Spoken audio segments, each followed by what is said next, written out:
안녕하세요. 강한용사교회에 오신 여러분을 주님의 사랑으로 환영하고 축복합니다. 우리 하나님께 찬양 올려드리며 은혜의 보좌 앞으로, 말씀의 보좌 앞으로 나아가시겠습니다.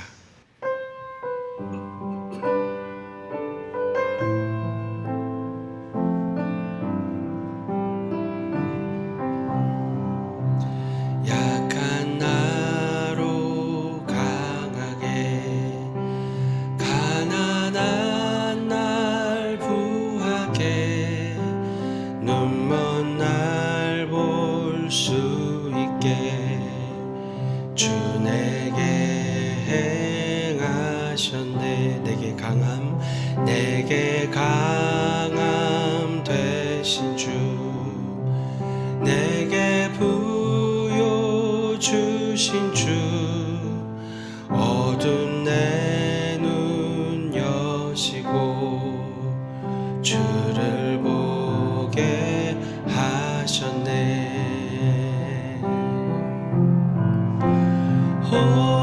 호산나 호산나, 죽임 당한 어린 양. 호산나 호산나, 부활하신 예수님. 생명 샘물 흘러서 내 모든 죄 씻었네. 구세주의 사랑이 강물처럼 흐르네.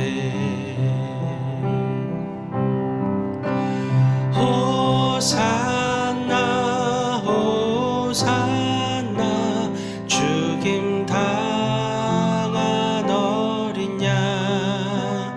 호산나 호산나, 부활하신 예수님.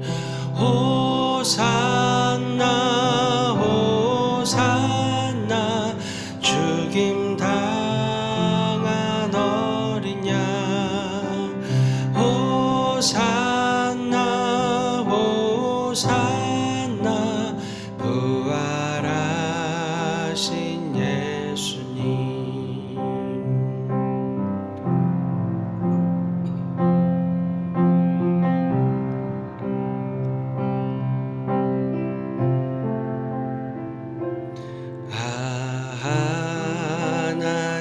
하나님의 은혜로 있을 데 없는 자,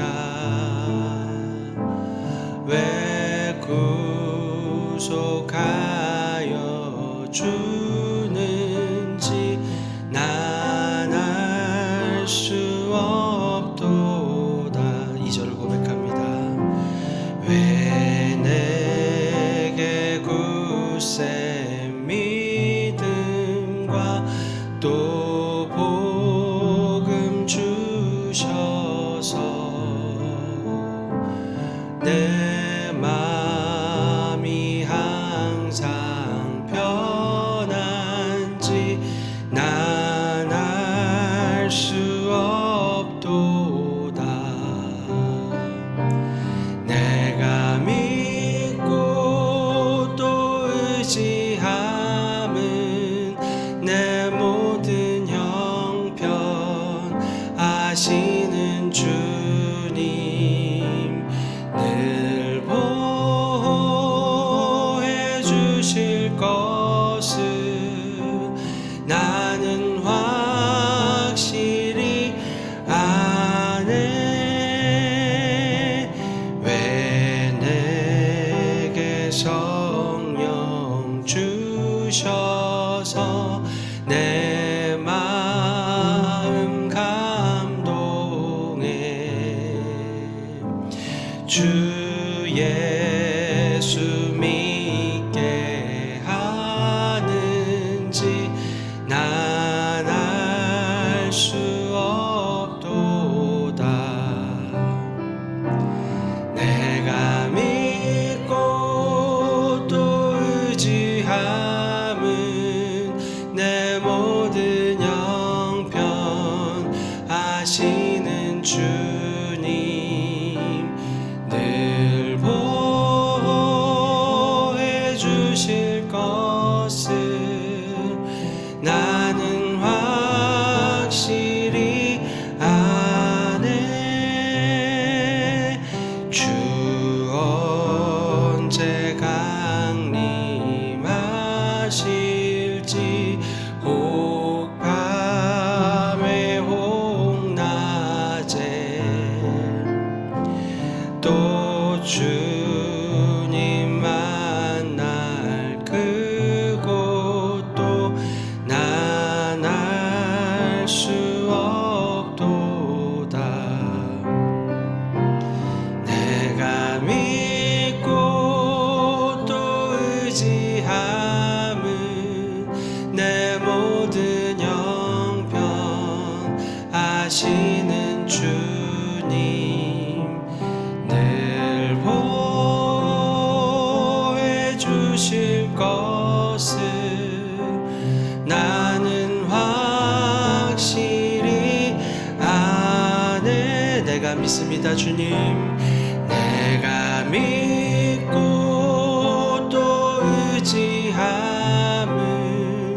내 모든 형편 아시는 주님 늘 보호해 주실 것을 나는 확실히 아네.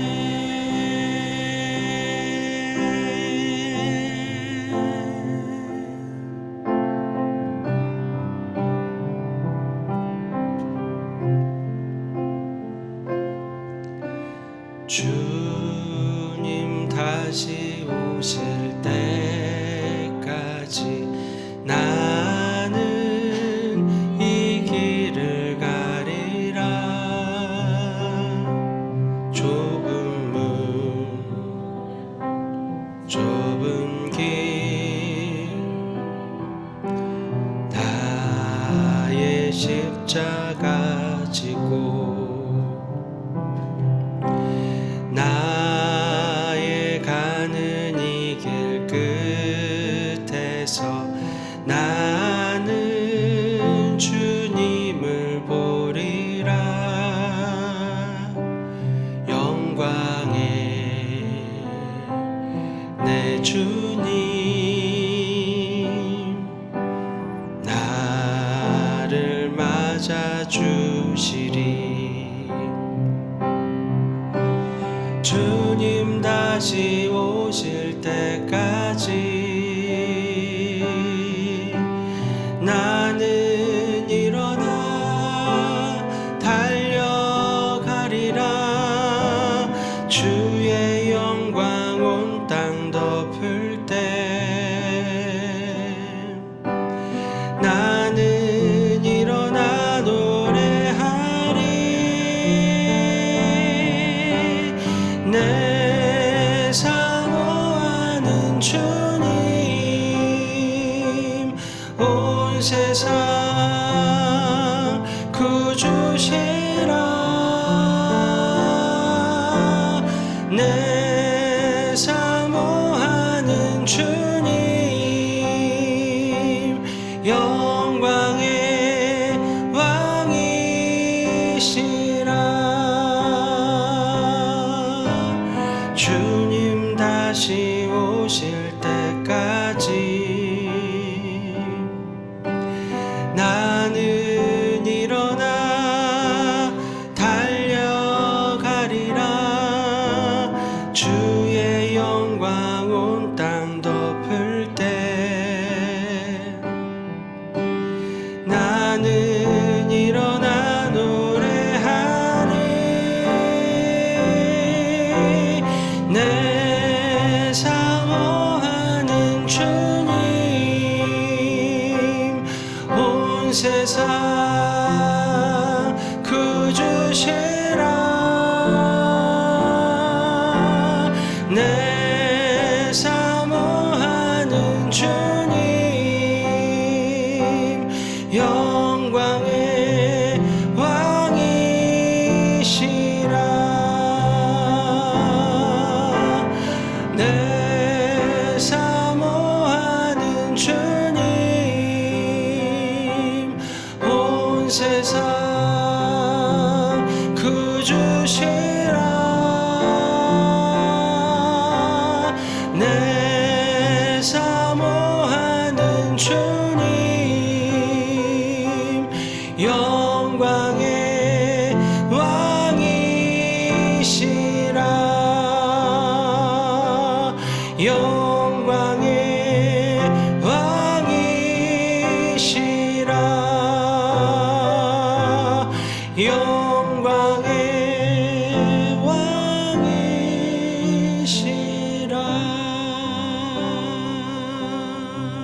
오늘 우리에게 주신 하나님의 말씀은 마가복음 4장 30절에서 34절 말씀입니다. 또 이르시되 우리가 하나님의 나라를 어떻게 비교하며 또 무슨 비유로 나타낼까? 겨자씨 한 알과 같으니 땅에 심길 때에는 땅 위의 모든 씨보다 작은 것이로되 심긴 후에는 자라서 모든 풀보다 커지며 큰 가지를 내나니 공중의 새들이 그 그늘에 깃들일 만큼 되느니라. 예수께서 이러한 많은 비유로 그들이 알아들을 수 있는 대로 말씀을 가르치시되 비유가 아니면 말씀하지 아니하시고 다만 혼자 계실 때에 그 제자들에게 모든 것을 해석하셨더라. 아멘.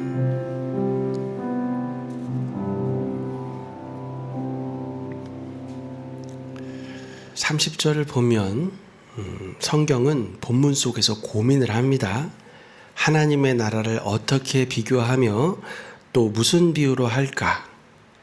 예수님께서 이런 표현을 사용하셨다면 오늘 나오는 겨자씨 하늘의 비유는 굉장히 깊게 생각한 비유인 것을 알 수 있습니다. 하나님의 아들의 숙고를 거친 비유. 여러분 기대가 되지 않으십니까? 또 어떤 학자들은 예수님의 이런 고민과 질문에 대해서 이렇게 해석을 하기도 합니다. 하나님의 나라, 실제하는 하나님의 나라. 그러니까 우리는 하나님의 나라 하면 내가 하나님의 말씀에 순종한다. 그리고 그 순간 이미 나는 하나님 나라에 있다라고 생각을 하고 있잖아요. 그런데 그것이 아니라 정말로 우리 전능하신 하나님께서 계신 그곳. 성경에서는 낙원이라고도 하고 우리 예수님께서도 다스리고 계신 바로 그 실제하는 하나님의 나라. 그 나라는 인간의 언어로 온전히 담아낼 수 없다는 것을 지금 예수님께서 우리에게 표현하고 계시다는 거예요. 저는 이러한 학자들의 통찰이 굉장히 예리하다고 생각합니다. 왜냐하면 사도 바울도 셋째 하늘에 갔다 왔다고 얘기하지 않습니까? 낙원에 갔다 왔는데요. 그러면 우리에게 와 낙원에 갔더니 이렇더라라고 얘기해 줄 법도 한데 바울은 아무 얘기도 하지 않고 이 얘기만 합니다. 내가 그곳에서 사람의 언어로 표현할 수 없는 말을 들었다. 이게 전부예요. 더 이상 어떤 말도 하지 않습니다. 하지 못하는 것인지 하지 않는 것인지 알 수 없지만 어쩌면 하나님의 나라는 인간의 언어로는 다 표현할 수 없는 그런 세계인지도 모릅니다. 그렇다면 오늘 겨자씨의 비유는 어떤 의미와 이미지들을 가지고 있는지 우리가 좀 더 풍성하게 살펴보면 좋을 것 같습니다. 먼저 문맥을 살펴보면 예수님께서 씨를 뿌리십니다. 그 씨, 말씀은 많은 곳에서 거절을 당합니다. 그러나 좋은 땅에서는 열매를 맺게 되죠. 참 좋은데 열매를 맺기까지 어떻게 자라는지는 아무도 모른다고 말합니다. 그 성장은 사람이 조작할 수 없습니다. 그런 말을 하고 나서 오늘 본문이 나옵니다. 그 시작은 너무 작아 보이지만 결국은 상상 이상으로 자란다고 지금 말하고 있습니다. 그 이야기를 하기 위해서 등장하는 것이 바로 겨자씨입니다. 땅 위에 모든 씨보다 작은 것을 심는다고 말합니다. 물론 겨자씨보다 더 작은 씨도 있습니다. 그러나 오늘 본문은 식물학 도감이 아닙니다. 당시 유대인들이 생각하기에 가장 작은 것의 이미지가 겨자씨였습니다. 우리나라 같았으면 아마도 깨를 얘기했을 것 같습니다. 깨알 같은 글씨 이렇게 표현하죠. 그만큼 작다는 의미입니다. 겨자씨가 땅에 심길 때 모든 씨보다 작은 것이라는 이 표현은 당시 사람들이 사용하던 속담적 표현입니다. 겨자씨는 아주 작음의 대표 이미지였던 것이죠. 그런데 이 작은 씨가 자라서 모든 풀보다 커지고 큰 가지를 낸다고 말합니다. 모든 풀보다 커진다. 겨자씨는 거대한 풀이 됩니다. 우리는 겨자씨가 나무가 된다고 생각하지요. 그런데 나무가 아닙니다. 우리가 이렇게 생각하는 이유는 마태복음과 누가복음 때문입니다. 마태복음 13장 32절에 보면 자란 후에는 풀보다 커서 나무가 되매 이런 표현이 있고 누가복음 13장 19절은 자라 나무가 되어 라는 표현이 있습니다. 그런데 이 표현은 겨자씨가 나무가 된다는 말이 아니라 나무만큼 커진다는 것을 강조하는 표현입니다. 식물학적으로 겨자는 십자화과에 속하는 한 해살이 또는 두 해살이 초본식물입니다. 팔레스타인 지역의 겨문 겨자는 잘 자라면 2, 3m 그 이상도 자랍니다. 그리고 넓게 퍼집니다. 이 초본식물이라고 제가 말씀드렸는데요. 이것이 뭐냐면 중심 줄기가 딱딱하게 목줄화되지 않는 풀을 의미하는 것입니다. 그렇게 보면 마가복음이 가장 현실에 근접한 서술이라는 것을 우리는 알 수 있습니다. 겨자는 거대한 풀이고 큰 가지를 낸다고 표현합니다. 그리고 중요한 문장이 나옵니다. 32절에 공중의 새들이 그 그늘에 깃들일 만큼 되느니라 라고 말씀합니다. 새들이 나무도 아닌 겨자풀에서 쉰다는 말을 하고 있는 것입니다. 구약 성경 에스겔 17장 그리고 31장 다니엘 4장을 보시면 거대한 왕국을 큰 나무로 묘사합니다. 특히 더욱 멋진 왕국을 비유로 표현할 때 사용하는 나무는 백향목입니다. 여러분 인터넷에서 백향목 이미지를 한번 검색해 보십시오. 와, 정말 멋있습니다. 이보다 더 멋질 수는 없습니다. 우리가 상상하는 멋진 나무의 표상이라고 해도 좋을 것 같습니다. 위대한 제국을 상징할 만합니다. 구약 성경 안에는 이런 나무 이미지가 있고요. 이 나무 이미지와 더불어서 새들이 그 나뭇가지 아래에 깃들인다는 표현을 자주 합니다. 공중의 새들이 그 가지에 깃들인다는 표현이 많습니다. 오늘 본문의 표현도 구약 성경에서 가져온 것이 분명합니다. 새는 여러 민족과 왕국의 보호를 받는 백성들을 상징합니다. 큰 제국에 많은 민족과 백성들이 깃들이며 편안히 살게 된다는 말을 하는 것입니다. 새는 큰 나무 그늘이 필요하고 편히 쉴 수 있는 큰 가지가 필요합니다. 그러나 잡초처럼 보이고 여기저기 흩어져 있는 거대한 겨자풀도 새들에게 필요한 것들을 제공해 줄 수 있습니다. 물론 사람들은 그렇게 생각하지 않습니다. 어디 풀 따위가 우리의 필요를 채워줄 수 있느냐고 그렇게 생각합니다. 비웃는 것이죠. 제가 예전에 혼자 살았던 적이 있는데 개인적인 사정으로 인해서 집을 처분해야 했던 때가 있었습니다. 그래서 갈 데가 없어가지고 저희 친누나한테 제가 신세를 좀 진 적이 있었어요. 그러다 보니까 갖고 있던 짐을 다 버리거나 팔 수 있는 건 싸게 팔고 다 처분을 하고 이제 몸만 가려고 했는데 침대 하나만큼은 제가 버릴 수가 없는 겁니다. 왜냐하면 이 침대가 너무 몸이 제가 딱 달라붙고 편하게 잘 수 있는 침대였고 또 비싸고 좋은 침대였습니다. 그러다 보니 버릴 수가 없어서 고집을 부리면서 누나네 집에, 누나는 오피스텔에서 살고 있었는데 제가 그 침대를 낑낑 들고 이제 옮겨서 이제 누나네 집에 갖다 놨어요.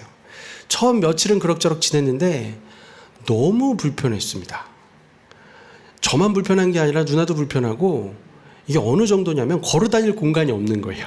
그래서 이쪽에서 저쪽으로 가려면 무릎으로 이렇게 침대를 밟고 지나가서 발로 밟으면 안 되니까 무릎으로 기어서 다니는데 너무 불편한 거예요. 그래서 제가 한 번은 기도를 했어요. 원망하는 기도가 나오더라고요. 아니 하나님, 집이 조금만 더 넓었어도 이렇게까지 불편하진 않았을 텐데 진짜 너무합니다 라고 기도를 하고 얼마 안 돼서 이제 주변에서 누가 침대가 필요하다는 거예요. 그래서 그냥 줘버렸어요. 너무 스트레스를 받아가지고. 근데 제가 그렇게 침대를 주고 나서 놀라운 일을 경험했습니다. 집이 좁아서 내가 힘들다는 생각은 거짓말이었어요. 침대를 주고 나니까 집은 정말 넓고 쾌적했습니다. 이부자리를 펴고 제가 잠이 들었는데요. 등이 베기거나 그렇지 않아요. 요즘 이불은 또 좋더라고요. 편안하게 잠드는 거예요. 집이 좁아서 문제가 아니라 제가 쓸데없이 커다란 침대를 가지려고 한 것이 문제였습니다.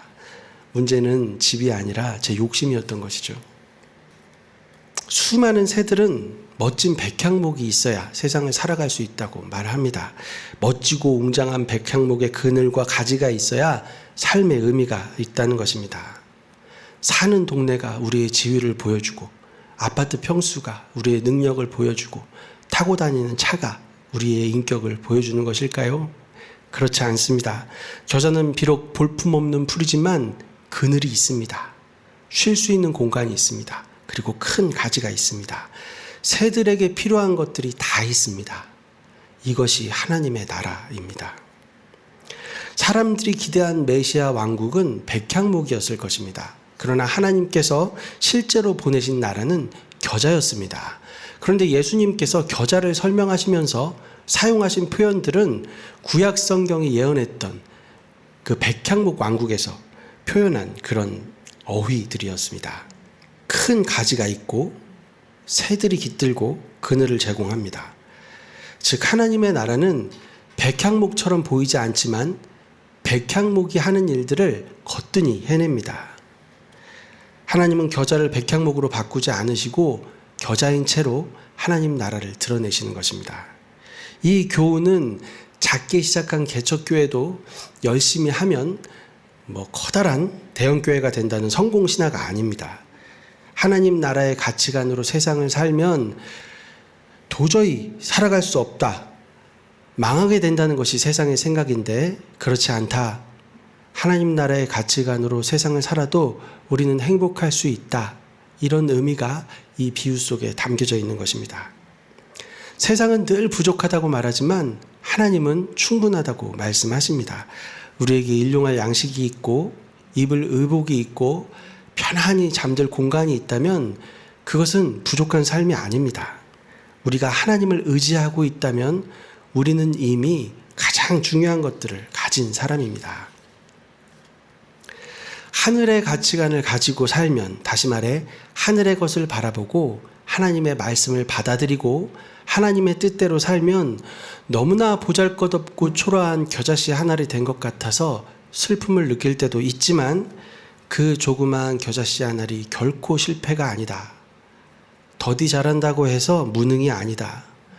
너무 작고 감추어져 있어서 이대로 끝난 것 같아도 하나님께서 심으신 것은 반드시 하나님께서 자라게 하신다. 세상의 방식으로 커지는 것은 아니지만 완전히 다른 방식으로 커진다.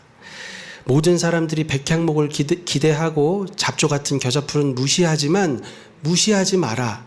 하나님이 그 안에 계시다. 이것이 오늘 본문의 내용입니다. 그 작은 겨자씨 하늘에 생명력이 있고 하나님께서 계시다면 우리의 상상을 초월하여 자라게 되는 것입니다. 그런데 겨자의 이야기는 여기서 끝이 아닙니다. 크게 자란다는 것이 전부가 아닙니다. 겨자씨를 심으면 싹이 나서 자라고 커다란 풀이 되고 꽃이 핍니다. 그렇다면 겨자는 어떤 열매를 맺게 될까요? 꽃이 지고 나면 조그마한 꼬투리가 열리는데요. 이것이 바로 열매입니다. 이 꼬투리를 까보면 그 속에 겨자씨가 10개 이상 들어 있습니다. 그러니까 이 꼬투리가 10개만 열린다고 해도 겨자씨가 100개 이상 되는 것입니다.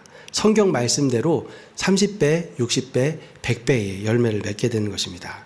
겨자는 크게 자라는 식물일 뿐만 아니라 다시 수많은 씨를 맺는 식물입니다. 사실 이 씨라는 단어는 히브리어로 째라인데요. 이 단어는 동시에 후손이라는 의미가 있습니다. 창세기를 보면 하나님께서 우리를 구원하시기 위해 째라를 보내주신다고 약속하셨습니다. 그래서 성경에는 여인의 씨, 아브라함의 씨, 그리고 다윗의 씨 이런 표현들이 많습니다. 결국 하나님께서 약속하신 째라를 보내주는 이야기가 신구약 성경 전체의 이야기라고 할 수 있습니다. 그 과정에서 씨가 자라고 그 씨가 또 씨를 맺는 이야기들이 이어집니다. 내 마음속에 작은 겨자씨 하나 같은 믿음이 생겨난다면 우리는 생명이 된 것이고 우리가 생명이 되었다면 하나님께서 우리를 자라게 하시고 열매 맺게 하십니다. 그런데 그 열매는 다른 것이 아니라 나와 같은 또 다른 생명인 것입니다. 하나님의 나라는 씨가 자라서 나무가 된다기보다 씨가 자라서 씨들이 된다고 보는 것이 더 좋을 것 같습니다. 생명이 또 다른 생명을 낳는 이야기라고도 말할 수 있습니다. 그리고 그 생명들은 백향목이 있어야만 우리가 행복한 것이다 라고 말하지 않습니다. 겨자풀 안에서도 얼마든지 행복할 수 있다는 것을 삶으로 보여줍니다. 세상의 빛과 소금의 역할을 하고 있는 것입니다. 어디서나 만족할 수 있는 삶, 환경은 바뀌지 않아도 내 마음은 변화되는 삶, 절망 가운데서 다시 힘을 내고 웃을 수 있는 삶, 하나님만 있으면 된다는 믿음, 그리고 그분을 의지하는 삶, 그리스도의 향기를 풍기는 삶을 살고 있는 것입니다. 하나님 나라의 평범한 일상이 바로 이런 것입니다. 백향목은 너무 멋지고 크게 커지지만 이 씨에 대한 이야기를 하기는 어렵습니다. 반면에 겨자는 작은 씨이지만 놀라운 성장 과정을 통해서 많은 씨를 다시 생산해냅니다. 얼마나 큰 나무인가가 중요한 것이 아니라 그 안에 얼마나 많은 생명을 품고 있는가를 우리에게 묻는 것 같습니다. 마가복음의 흐름을 따라서 얘기한다면 작은 씨를 심어서 아무 일도 일어나지 않는 것처럼 느껴지지만 우리가 알지 못하는 사이에 놀랍도록 크게 자라고 넓게 퍼지며 열매를 맺게 된다는 것입니다. 구약에서 예언된 메시아 왕국은 큰 나무에 큰 가지가 있어서 공중의 새들이 그 가지에 깃들인다고 말합니다. 그런데 성취된 하나님의 나라는 우리가 보잘것없다고 느끼는 겨자를 통해서 이 모든 일을 이루었다고 말하는 것입니다. 가난한 목수의 아들 예수는 별 볼 일 없는 어부들을 제자로 삼고 복음을 전하다가 너무나 약한 모습으로 십자가를 지셨습니다. 모두가 실패라고 생각했고 망했다고 여겼지만 그 겨자씨 한 알 같은 예수 그리스도는 셀 수 없이 많은 생명을 살렸습니다. 보잘것없는 겨자씨 하나가 온 세상을 품는 하나님 나라를 이룬 것입니다. 사랑하는 여러분, 하나님의 나라는 작게 시작됩니다. 이것은 사람들이 좋아하는 방식이 아닙니다. 예수님도 보잘것없는 말구에서 태어나셨고 사람들이 비웃던 갈릴리에서 시작하셨습니다. 우리는 작은 것, 초라한 것을 두려워하면 안 됩니다. 작은 예배, 작은 순종, 작은 믿음, 작은 공동체, 작은 헌신 안에 하나님 나라의 씨앗이 들어있을 수 있습니다. 하지만 중요한 것은 이 작은 것이 언젠가는 커질 것이다 하는 기대가 아니라 그 작은 것 안에 하나님이 계시다는 믿음을 갖는 것입니다. 우리 마음속에 작은 겨자씨 하나 같은 믿음이 있다면 이미 하나님의 손안에서 완성을 품고 있는 것입니다. 예수 그리스도의 복음은 온 세상을 뒤덮고 있습니다. 그리고 앞으로도 더 덮을 것입니다. 지금까지 우리가 살펴본 예수님의 비유들은 하나님 나라의 이야기들, 하나님 나라에 관련된 그런 비유들입니다. 예수님은 하나님 나라에 대해 말씀하실 때 항상 비유로만 말씀하셨습니다. 여러 가지 이유가 있었겠지요. 제가 설교 시작할 때 하나님 나라, 실제하는 하나님 나라에 대해서는 인간의 언어로 표현할 수 없었기 때문에 비유를 사용했을 것이다, 이런 취지로 말씀을 드렸는데요. 한 가지 이유만 제가 더 말씀드리겠습니다. 이 하나님 나라는 헤롯이나 빌라도 같은 정치인들이 알면 안 되는 이야기였습니다. 왜냐하면 하나님 나라가 이 땅에 곧 도래할 것이라고 알려지면 기존의 기득권을 갖고 있는 사람들에게는 너무나 위협적으로 들렸을 것입니다. 그러나 그들은 알아듣지 못했고 예수님은 아무런 방해를 받지 않으시면서 복음을 전하실 수 있었던 것입니다.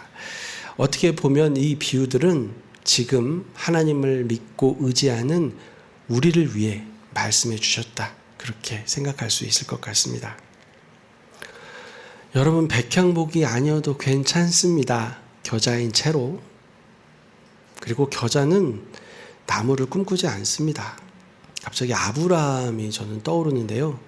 하나님께서 아브라함에게 그런 말씀을 하시잖아요. 동서남북으로 바라보라는 거예요. 네 눈에 보이는 모든 땅을 너에게 준다, 이렇게 말씀하십니다. 그런데 아브라함이 세상을 떠날 때 그가 가지고 있었던 땅은 아내를 묻었던 무덤뿐이었습니다. 아니, 전능하신 하나님께서 다 준다고 그랬는데 달랑 무덤 하나 가지고 세상을 떠났잖아요. 우리가 보기에는 약속이 이루어지지 않은 것 같지만 여러분, 예수님을 믿는 우리는 죽음이라는 것이 하나의 과정일 뿐입니다. 벌레가 고치의 과정을 겪고 나비가 되는 것처럼 우리에게 죽음은 끝이 아닌 것이죠. 아브라함은 하나님 나라에서 계속 보고 있었을 겁니다. 자신의 후손들이 하나님께서 약속하신 그 광활한 땅을 차지하는 모습을 지켜보고 있었겠지요. 여러분, 우리의 삶도 그렇게 영광스러운 삶이 되기를 바랍니다. 실제하는 하나님의 나라, 말로는 표현할 수 없다, 표현하지 못하는 그 나라. 여러분, 우리는 그 하늘의 나라를 꿈꾸면서 세상을 살아야 한다고 생각이 됩니다. 여러분, 실제하는 하나님의 나라는 겨자가 아닙니다. 백향목도 감히 명함을 내밀지 못하는 정말 영광스럽고 찬란한 곳이라는 것, 여러분, 우리는 그런 믿음과 소망을 가져야 합니다. 사실 이 말씀은 정말 옳은 얘기인 것 같아요. 우리가 힘들어하고 괴로워하는 대부분의 일들은 멋지지 않아서입니다. 사실 우리에게 필요한 것들은 다 있는데 남보다 더 좋은 것을 갖지 못했고 남보다 더 도드라지지 않아서 우리는 힘들어하는 것 같아요. 괜히 필요하지 않는 침대를 가지려고 하는 것이죠. 자, 우리 다 같이 기도하면 좋겠습니다. 작게 시작하고 초라하게 산다는 것이, 그런 삶을 좋아할 사람은 세상에 아무도 없을 것이라는 생각이 듭니다. 그럼에도 불구하고 성경은 부족하지 않다라고 말하고 있습니다. 과연 누구의 말이 맞는 것일까요? 여러분, 저도 작게 시작합니다. 그러나 열심히 하면 아주 큰 교회가 될 거라는 기대는 하지 않습니다. 내가 어디에서 무슨 일을 하든지 어떤 일을 하든지 그 안에 하나님이 계시다면 여러분, 저는 충분하다고 생각합니다. 한 생명이라도 하나님이 만나게 해주시면 그 생명 붙들고 기도하겠습니다. 여러분, 기도해 주십시오. 저도 이제 어느 지역으로 가야 하는지 아직은 잘 모르겠습니다. 계속 기도하고 있는데요.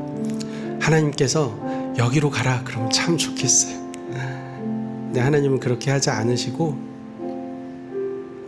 무엇을 바라고 계신지는 잘 모르겠습니다. 그러나 저는 지금 이 시간을 통해서 내가 헛된 것을 꿈꾸었다면 다 덜어내고 내가 세상의 방식으로 생각하고 꿈꾸고 준비했다면 다시 하나님을 향하여 서고 주님께서 원하시는 대로 겨자씨 같은 작은 것 안에 하나님의 은혜와 섭리가 충만하게 들어있다는 생각을 합니다. 여러분, 함께 기도하겠습니다. 하나님 우리 아버지,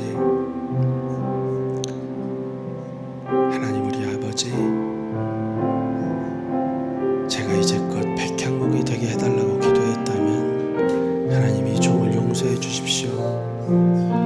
겨자인 채로 얼마든지 하나님의 나라를 꿈꿀 수 있고 하나님의 나라를 이룰 수 있는데 나는 백향목이어야 한다, 큰 나무가 되고 큰 가지가 있어야 새들이 깃들일 거다, 그런 생각을 했던 것 같습니다.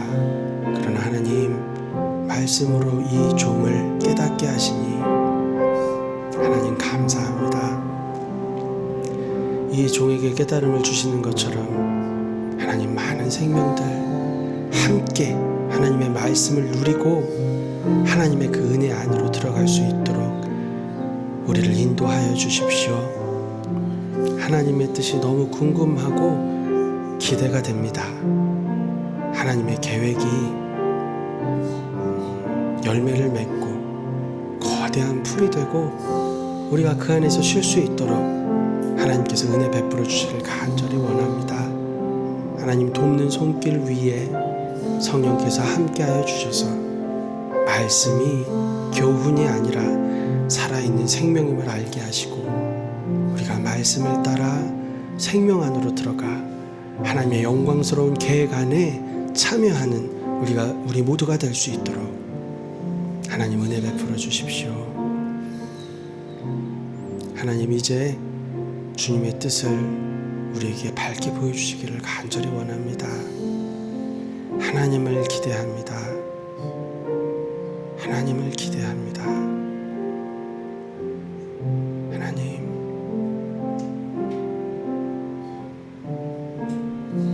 기도하는 하나님의 자녀들을 위로하여 주십시오. 백향목이 아니어도 괜찮다. 위로하여 주십시오. 교자인 채로 우리가 하나님을 향하여 가겠습니다. 구주 예수 그리스도의 은혜와 하나님 우리 아버지 지극하신 사랑하심과 성령님의 감화 감동 위로하심이 하나님, 우리가 온전히 하나님을 의지하겠습니다. 하나님을 바라보겠습니다. 다짐하는 겨자씨 하늘 같은 믿음을 품고 눈물로 기도하는 우리 사랑하는 하나님의 자녀들, 아들, 딸들 한 심령 한 심령 위에 이제로부터 영원토록 함께 있을지어다. 아멘.